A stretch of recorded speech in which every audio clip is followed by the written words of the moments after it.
If you become Congresswoman Esther Joy King, what are the 3, 4, or 5 most important topics that you'll be thinking of day one walking into Congress? Yeah. Well, a big reason I'm running is to work for a strong economy and safe communities. So my background, how I ended up running here in this race in the first place, my parents were Christian missionaries growing up. So they demonstrated to me every single day of our lives as kids, Esther, this is what service looks like. If there's something wrong in the world, jump in, make a difference, do whatever you can to help people. And that led me to join the United States military as a JAG officer in the Army. And those same values are emphasized in the military: service, duty, standing up when leadership is needed. And so when I'm out talking with people, Democrats, independents, Republicans, we all sense that our country's off track right now. And so this one-party control in Washington, D.C. that's causing families right now an extra $6,000 this year, it's costing us an extra $6,000 with no end in sight right now. That's why I'm running, to help bring accountability for families that we need the cost of living to be lower so we can afford, whether it's filling our gas tanks or our grocery carts right now. So the number one priority for me is helping to work towards a strong economy. And then talking with moms, especially, and families across the district. Here in Illinois, with the Safety Act coming into enforcement on January 1st, people are really worried about the increase in crime. And so working towards safe communities, and I'm honored to have the support and endorsement of police officers and working with law enforcement to help create safe communities for families is a top priority. And then thirdly, I'd also say it's an honor to work with our agricultural community here in Western, Central, and Northern Illinois, because ag is our number one industry in Illinois. And so to be endorsed and supported by the Illinois Farm Bureau Activator and to work with the ag industry is top priority, because the first bill that's coming up in 2023 is the Farm Bill. And so to fight for a strong farm bill for our industry and our communities here across our state is really top priority for me. And what does a strong farm bill look like to you? Yeah, so that's everything from helping make sure that we have a strong crop insurance program to helping bring down the cost of inputs for farmers. Right now, talking with farmers, whether it's the cost of diesel or all these fertilizer, all these inputs that are skyrocketing right now, farming, of course, is at the front end of our food supply chain. So if you can predict and foresee if costs for farmers that produce our food are skyrocketing right now, what's coming long term? Our food prices are already high and there's no end in sight or capacity to bring them down right now. So really working to help bring down the cost of food to make sure that families can afford to survive and to thrive. That's the fact that in the United States of America right now, we're at a point where families are really worried about even just paying basic necessities. Like, we're headed into winter and cost of energy is up over 17%. So heating homes is going to be at issue this coming winter. And that's not right. And it is directly caused by the one-party control Biden administration, Pelosi passing these bills with astronomical spending that's heating up our economy and making every dollar that we get in our paycheck worth less because of inflation. And so bringing accountability and to rein in that wasteful government spending is really important as we look towards building solutions for our community here in the Quad Cities and across the Illinois 17th. When you talk about inflation and the economy, what specific policies would you like to enact or work on that can help economic growth here in the 17th district? Yeah, so there's a lot that come to mind. First of all, prioritizing American energy independence, I believe, is really important. Energy is at the front end, just like our food supply chain. Energy goes into everything we purchase, whether it's transportation or us getting to work every day. Helping bring down the cost of gasoline by prioritizing American energy independence is top priority. And then when I sit down with business owners right now, some of their struggles, I just recently sat down with a roundtable in Rockford, Illinois. And one of the business owners who participated was a beer distributor. And she said, Esther, right now we can barely get workers. We don't have the people we need to load the beer on the trucks. So when the truck drivers arrive in the morning, the trucks aren't ready to go. So nobody's getting their beer right now. So working on the workforce issues so that there's people there's so much opportunity all around. So how do we help enable people to be prepared and to get access to the jobs that are needed, that are available, and just having the right training and getting people on board to solve some workforce issues that business owners are dealing with. We're still dealing with supply chain issues from the shutdown that we had during COVID, and businesses are still struggling with getting supplies. And so working hands-on with the solution-driven community and being a partner in that effort, I believe, is the role that I'll be able to play when I'm in Congress. Helping bring people together to solve this issue, to help get our economy back on track, is top priority for me. Another one of your top priorities is manufacturing, as well as the small businesses, whether it be Peoria or Rockford or the Quad Cities. What's one specific policy that you believe could help small businesses here in the 17th District? You're so right that manufacturing is a critical lifeblood of our community. We have such strong companies that manufacture across Western Illinois that provide good paying jobs, union labor jobs here in our district, which is great. And I think we need to help bring more back. We saw, again, in the time of COVID, we saw firsthand what a irresponsible China can cause in the United States of America. They released a virus that ended up killing millions of Americans, but we also saw, like, from personal protective equipment that was not manufactured in the United States of America, that we were at risk from a national security perspective because of the offshoring that's happened in the manufacturing industry. And so working to hold China accountable and to bring manufacturing back to the United States of America, particularly from a national security perspective, I believe is very important. We have the Rock Island Arsenal right here in the Quad Cities.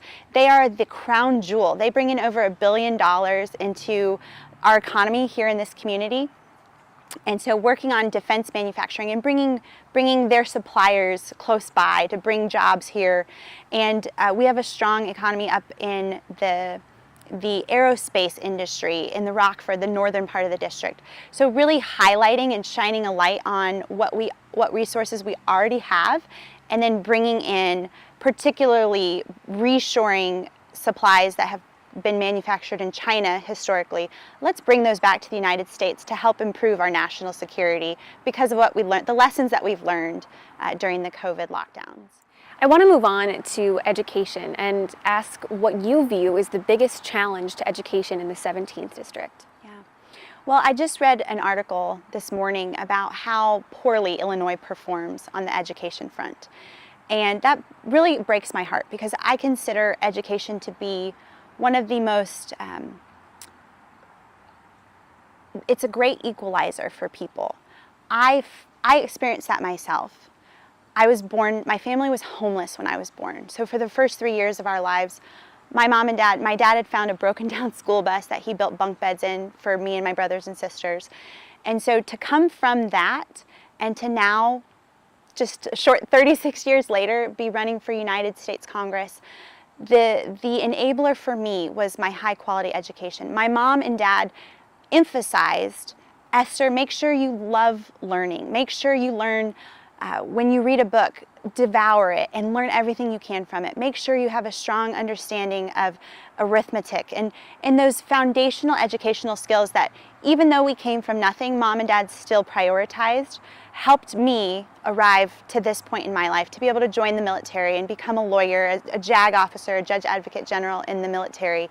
I have arrived here and been gifted the privileges I have in life because of the educational opportunities I received. So I understand very intimately firsthand how important that education is. And I believe, again, to talk about the lessons we learned during COVID, we saw how important it is to put parents in the driver's seat for their children's education, and for mom and dads to play a big role. And when I talk with teachers, they're all for it. They're like, we need parents involved, and we need parents as allies to create great educational opportunities for kids. So helping prioritize parents' capacity to influence and be a part of children's education, I believe, is a very important concern to improve the standards and the quality of education that kids receive, to be able to access opportunity.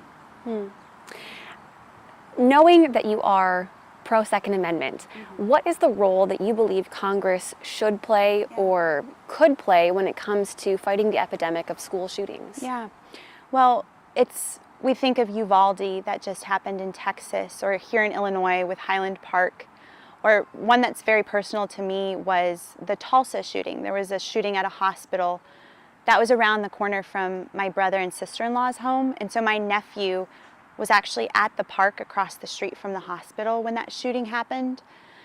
So I had just a small glimpse of the anxiety, the horror that parents have gone through in some of these events. And we do absolutely need to help support our schools so that we protect our most vulnerable. That is ultimately one of the government's, I believe, most important roles in our society, is to protect the most vulnerable among us. And so to support our law enforcement, to make sure that we are giving them the training and the tools that they have to respond to these horrific situations, I believe is top priority. Helping different layers of law enforcement, federal, state, and local law enforcement, coordinate up and down the chain to be able to effectively respond, I believe is top concern. And then on the front end, making sure we're helping provide resources for mental health concerns and to help prevent some of the incidents. Also, enforcing the laws that are already on the books. There are so many laws that are already in place that if they were enforced, they could help prevent these incidences. But we're not supporting the law enforcement to be able to enforce them with the resources they need. So supporting law enforcement, to me, is a starting point to help create solutions. And so I'm really proud to be endorsed by the Illinois Fraternal Order of Police. We just announced it this week, and 34,000 police officers across Illinois came together to support my campaign. And their executive board, the president shared with me, he's like, I got 30 people to unanimously support you. That's never happened before. So it's really an honor to stand with law enforcement in this election. You are very publicly pro-life, and I'm curious, if you get to Congress,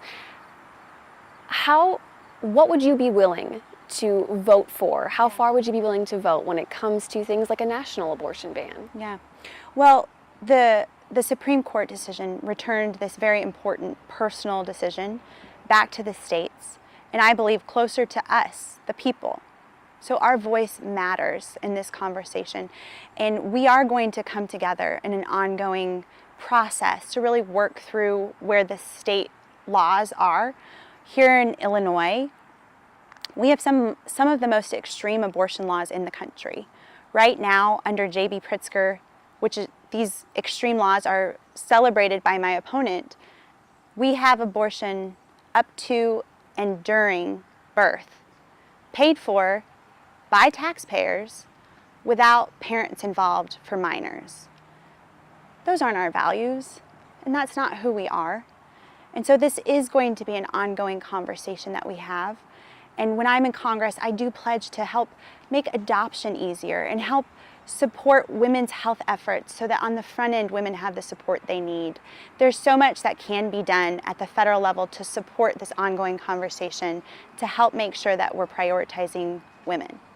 So knowing that this decision is kicked back to the states, if you are in Congress, would you do anything or make any votes that would enact more national bans or anything like that? Well, I believe we've seen with the Dobbs decision that it has been returned to the states.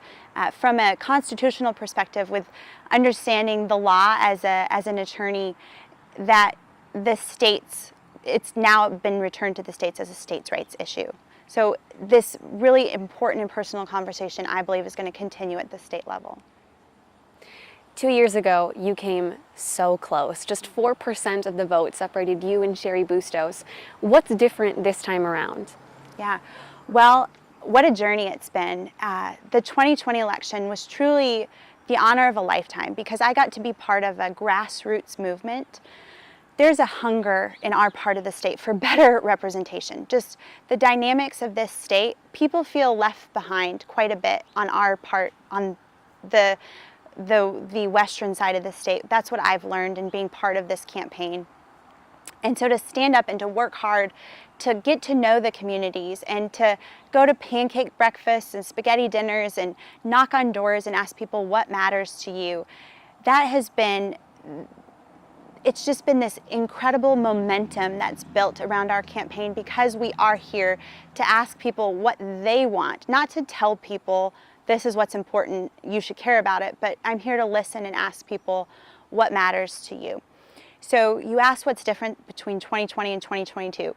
We did go through a redistricting process, and the process is controlled 100% by Democrats here in Illinois. So they, with my almost victory in 2020, they did gerrymander the district to try and make it a secure Democrat seat.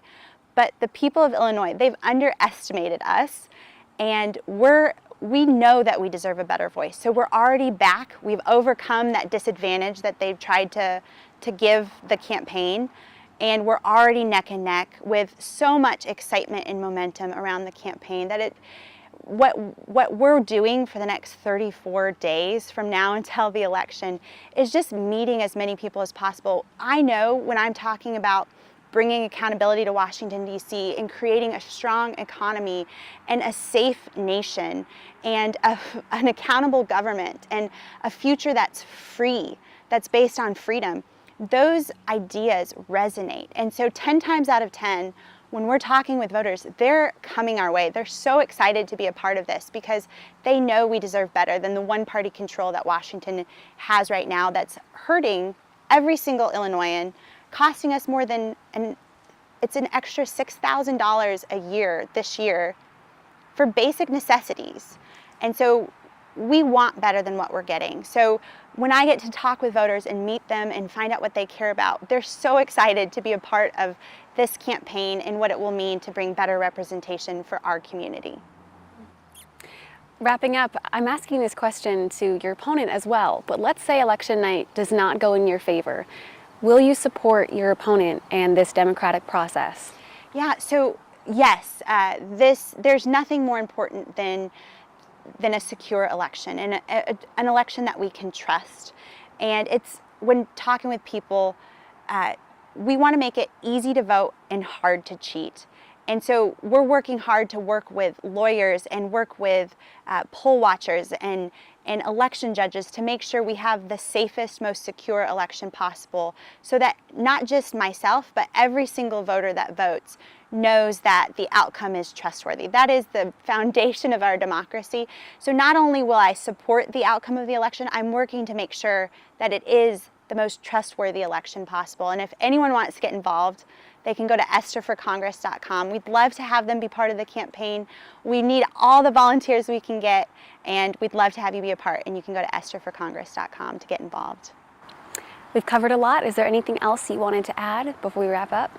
I would say a huge thank you. This truly has been the honor of a lifetime. To meet the people that I've met, to receive the support is humbling. Just some of the very best people I've ever met in the course of my life have been because of this process here in our communities. And I would say a huge thank you, thank you, thank you. Thank you for trusting me to be a voice for you, a champion for you in Washington, D.C. It will be my honor to speak on behalf of the Illinois 17th Congressional District when I'm in Congress. And I thank you for trusting me with your vote. And I can't wait to get to work to bring better representation to our community.